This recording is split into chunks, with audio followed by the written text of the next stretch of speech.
So, welcome to Mind All Minds.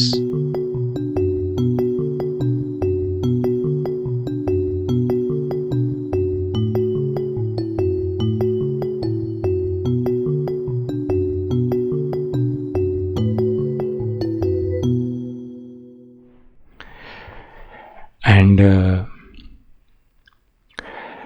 So ఇట్లా love failure అయిన తర్వాత నార్మల్గా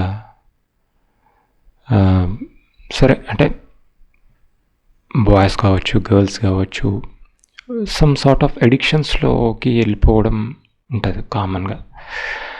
అంటే నేను కూడా ఇవన్నీ అనుభవించాం కొద్ది గొప్ప, కాబట్టి యూ కెన్ హ్యావ్ అనాలిసిస్.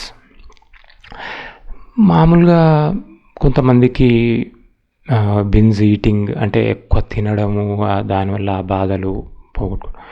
కొంతమంది అసలు తినకపోవడము.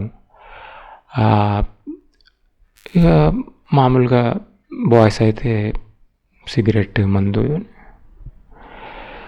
ఇవన్నీ ఏంటంటే ఆ టైంలో మనకు కొంత రిలీఫ్ లాగా అనిపిస్తుండొచ్చు, బట్ నిజానికి రిలీఫ్ ఏం కావవి.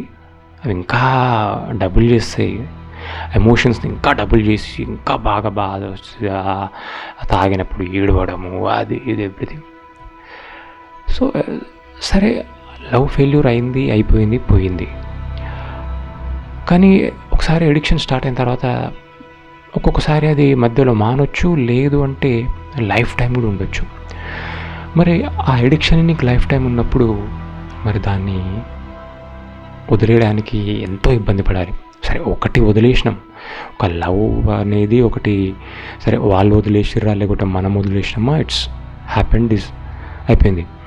మరి ఎడిక్షన్ని వదలాలంటే ఇట్స్ ఎ బిగ్ టాస్క్. అంటే మనము ఒకదాని కోసం పోయి మళ్ళీ ఇంకోటి తగిలించుకున్నట్టు అయిపోతుంది అనమాట. ఎడిక్షన్ అంటే రేపు మనకు వచ్చే పార్ట్నర్ కావచ్చు, వాళ్ళకు ఇబ్బంది. మన పేరెంట్స్కి చెప్పొద్దు, because they never expected there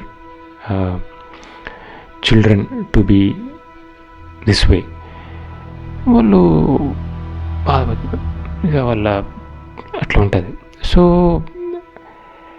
అంటే ఇప్పుడు ఎడిక్ట్ అంటే ఒక స్టేజ్లో కొంత రికవర్ కావడానికి కొన్ని చేయొచ్చు, బట్ అది మాత్రం దానికి పూర్తిగా కూరుకుపోయి చేస్తే మాత్రం it's a very big mistake. So అది మనం చూసుకోవాలి.